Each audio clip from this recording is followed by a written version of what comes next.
اس ساری صورتحال میں وہ یہ اپیل کر رہے ہیں شہریوں سے بھی کہ وہ اتحاد کا مظاہرہ کریں، اور اپنے ویڈیو پیغام میں انہوں نے کہا ہے کہ اتحاد ہماری سب سے بڑی قوت ہے۔ تو لغاری صاحب، سب سے پہلے مجھے بتائیے گا کہ آپ بائیڈن کے اس بیان کو کس طرح دیکھ رہے ہیں جنہوں نے ویڈیو پیغام میں دیا ہے کہ اسلام ایک پرامن مذہب ہے جو کہ تسلیم کیا ہے 20 سال کے بعد؟ بڑی دیر کی مہربان آتے آتے 20 سال لگ گئے اس بات پر۔ 20 سال پہلے جارج بش جونیئر نے کہا تھا کہ یہ کروسائیڈ وار ہو رہی ہے، یعنی ابھی 11 ستمبر کو اٹیکس ہی ہوئے تھے، اور اس کے بارے میں 1000 کہانیاں ہیں مختلف قسم کی کہ طیاروں میں کچھ تھا ہی نہیں، طیارے ریموٹ سے کنٹرول کیے جا رہے تھے، اس طرح سے ٹکرا گئے تھے، یوں ہوئے تھے۔ پھر کھوٹے سے کہ وہ ایک فلم چلی جس میں بتایا گیا کہ کہاں کہاں سے ڈائنامیٹس لگائے گئے، کس طرح سے عمارتیں اڑ گئی تھیں۔ ان تمام چیزوں کے باوجود یہ بہرحال اب انہیں تسلیم کرنا پڑ رہا ہے کہ اسلام ایک امن پسند مذہب ہے۔ اصل میں انہوں نے ایک غلط رنگ پیش کیا سوویت یونین کے ساتھ لڑائی کے بعد،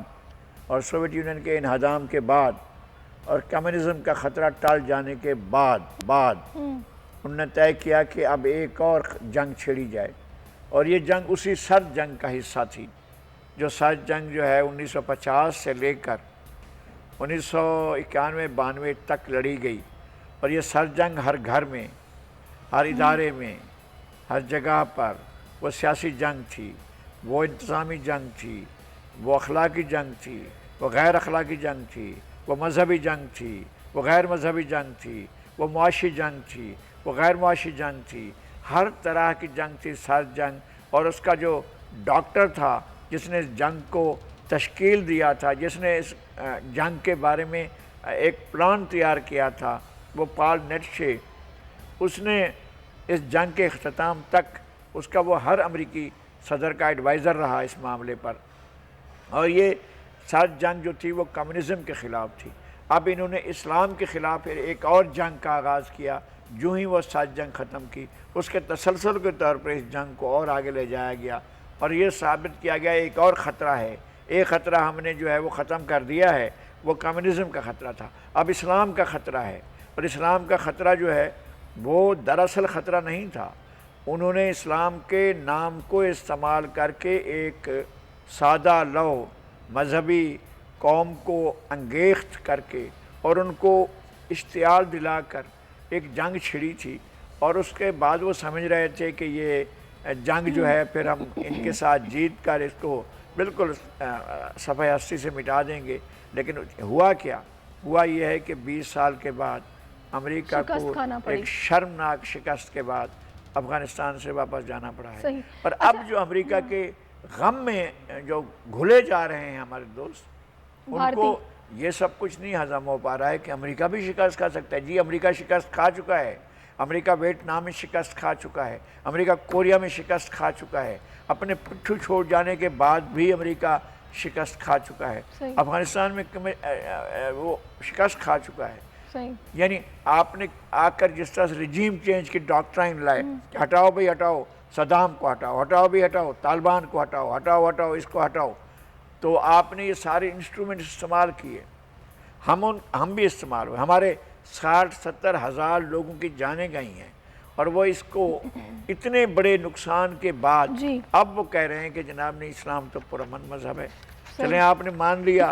ہم اسی لیے کہتے ہیں کہ بڑی دیر کی مہربان آتے آتے۔ صحیح۔ اچھا اب لغاری صاحب سوال یہاں پر یہ ہے کہ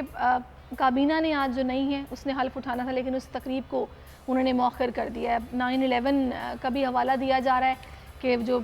ورلڈ ٹریڈ سینٹر پر حملہ ہوا تھا اس کی برسی کا موقع ایک قسم کا، اور اس پہ جناب یہ ابھی مؤخر بھی ہوئی ہے۔ آپ کو وجہ کیا سمجھ آ رہی ہے؟ تقریب کو مؤخر کرنے کی وجہ کیا ہے؟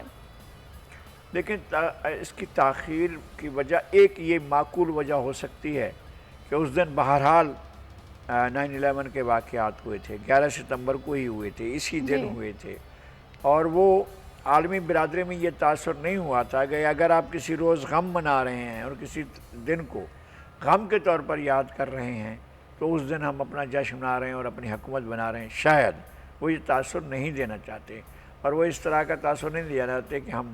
فتح کے نشے میں چور ہیں اور ہم آپ کے کسی غم اور دکھ کو، اس میں افغان ملوث نہیں تھے،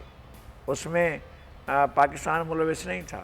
اس میں جو انہوں نے نام بتائے تھے ان میں ایک افغانی نہیں تھا، ایک پاکستانی نہیں تھا، لیکن ملبہ سارے کا سارا پاکستان پر گرایا گیا۔ اور جو نام بتائے گئے وہاں کی بھی حکومتیں شامل نہیں تھیں، سعودی عرب کے کچھ لوگ تھے یا کہیں اور کے کچھ لوگ تھے، لیکن حکومتیں تو اس میں شامل نہیں تھیں، اور پرائیویٹ لوگ تھے۔ اور لوگ تو یہ بھی کہتے ہیں کہ پرائیویٹ لوگ آپ ہی کے ہائر کیے ہوئے تھے، اور اس طرح کی باتیں بھی کرتے ہیں کہ جناب ان کا اپنا کھیل تھا۔ اور ان کا دیکھیں جو کانسپریسیز تھیوریز ہوتی ہیں نا، ان میں بہت کچھ کہا جا سکتا ہے، تو اس میں یہ بات بھی ہو سکتی ہے کہ آپ نے پلان کیا اور یہ سب کچھ کیا، یہ باتیں بھی ہوتی رہی ہیں۔ میں نہیں کہتا ہوں کہ یہی باتیں ہیں، لیکن یہ باتیں ہوتی رہی ہیں، ان کو کوئی نہیں روک سکتا ہے۔ کابینہ جو ہے وہ اس لیے نہیں حلف اٹھا سکی ہے کہ شاید یہ سوچا گیا ہو کہ ہم کسی کے دکھ کے دن میں ہم ایسا اچھا، ابھی جو کابینہ یہ تشکیل دی گئی ہے، اب یہ بھی باتیں ہو رہی ہیں کہ اس میں جتنے بھی ارکان ہیں وہ ان لوگوں کو شامل کیا گیا جو کہ مزاحمت میں پرو ایکٹیو رہے ہیں امریکہ کے خلاف، مطلب ہاکس ہیں یہ سارے، تو لڑ ہی رہے تھے، امریکہ کے خلاف لڑ رہے تھے نا، ان کی جنگ امریکہ ہی کے خلاف تھی۔ تو کیا کرتے ہیں، امریکہ سے کہتے جناب ہمیں لسٹ بھجوائیں، ہم جن لوگوں کو وزیر بنائیں، جن لوگوں کو ہم حکومت میں شامل کریں، آپ ہمیں لسٹ بھجوا دیں، ہم نے آپ کو شکست دی ہے، البتہ آپ مہربانی کریں ہمیں ایک لسٹ بھجوا دیں، ہم ان کو اپنی حکومت میں شامل کریں۔ بھائی جن لوگوں نے لڑائی کی ہے، جو بھی تھے انہوں نے لڑائی کی، اور انہوں نے لڑائی کرنے کے بعد فتح حاصل کی، آپ خالی کر کے چلے گئے، اور آپ نے کابل کو خالی کر دیا، آپ نے افغانستان کو خالی کر دیا، آپ اپنا سارا کچھ اسلحہ وسلح جو کوئی بھی تھا ڈمپ کر کے چھوڑ کر کچھ بھی کر کے آپ چلے گئے، صحیح، آپ کی فوج بھی چلی گئی۔ تو اس کے بعد انہوں نے حکومت بنا تھی، ظاہر ہے ان لوگوں کی حکومت بننی تھی جن لوگوں نے اس سارے کی ساری محاذ آرائی میں حصہ لیا، اور ساری کی ساری جنگ میں ایک تسلسل کے ساتھ 20 سال تک وہ جنگ لڑتے رہے۔ صحیح۔ تو ابھی یہ جو سچویشن ہے اس میں آپ کو کیا سمجھ آ رہا ہے کرنٹ سچویشن میں کہ جو یہ کابینہ تشکیل دی گئی ہے، اب ان کے لیے حکومت چلانا ایک ڈیفیکلٹ ٹاسک ہے، یا پھر کوئی ایسے مسئلے والی بات نہیں؟ 20 سال پہلے بھی طالبان کی حکومت تھی، کر رہے تھے حکومت، تجربہ ہے، اب بھی کر لیں گے؟ میرے خیال میں حکومت پہلے بھی بن گئی تھی اور عالمی برادری نے اس کو تسلیم نہیں کیا تھا۔ اب یہ حکومت بنی ہے تو ایک گڈ ول کا آغاز کرے امریکہ، گڈ ول کا آغاز کرے عالمی برادری، گڈ ول کا آغاز کرے برطانیہ، فرانس، بیلجیم اور دیگر دنیا جو ہے، یورپی برادری جو ہے وہ گڈ ول کا آغاز کرے، ان کے ساتھ تعلقات قائم کرے اور ان کے ساتھ انگیجمنٹ کرے۔ اگر وہ انگیج نہیں ہوں گے، ان کو ساتھ نہیں ملائیں گے، جس طرح سے ایران کو آپ نے عرصے سے دیوار سے لگا رکھا ہے، ایک بڑے عرصے سے آپ نے عراق کو دیوار سے لگا رکھا ہے، ایک بڑے عرصے تک آپ نے بشار الاسد کو دیوار سے لگا رکھا، لیکن اس کا نتیجہ کیا ہوا؟ آپ حاصل کیا کرنا چاہتے ہیں؟ اگر کوئی چیز آپ حاصل کرنا چاہتے ہیں تو اس طرح کا ماحول بنا کر تو نہیں حاصل کر سکتے۔ ایک دوسری بات یہ ہے کہ آپ دنیا پر دہشت، خوف اور ڈر مسلط کر رہے ہیں اور اس کی قیمت وصول کر رہے ہیں۔ آپ پہلے خوف پھیلاتے ہیں، دہشت پھیلاتے ہیں، ڈر پھیلاتے ہیں، ہم سپر پاور ہیں، ہم سپر پاور ہیں، اور پھر اس ڈر، خوف اور دہشت کا ڈیٹرنٹ ایجاد کرتے ہیں۔ واک تھرو گیٹ لگاؤ، یہ چیز استعمال کرو، کیمرے استعمال کرو، اور گھروں کی نگرانی اس طرح سے کرو، یوں کرو، پھر اس کے پیسے ہوتے ہیں، وہ آپ چیزیں بناتے ہیں، انٹرنیشنل مارکیٹ میں تجارت بڑھتی ہے، اور تجارت کس چیز کی ہوتی ہے؟ خوف کے۔ سبسکرائب کریں اور بیل دبائیں تاکہ کوئی خبر رہ نہ جائے۔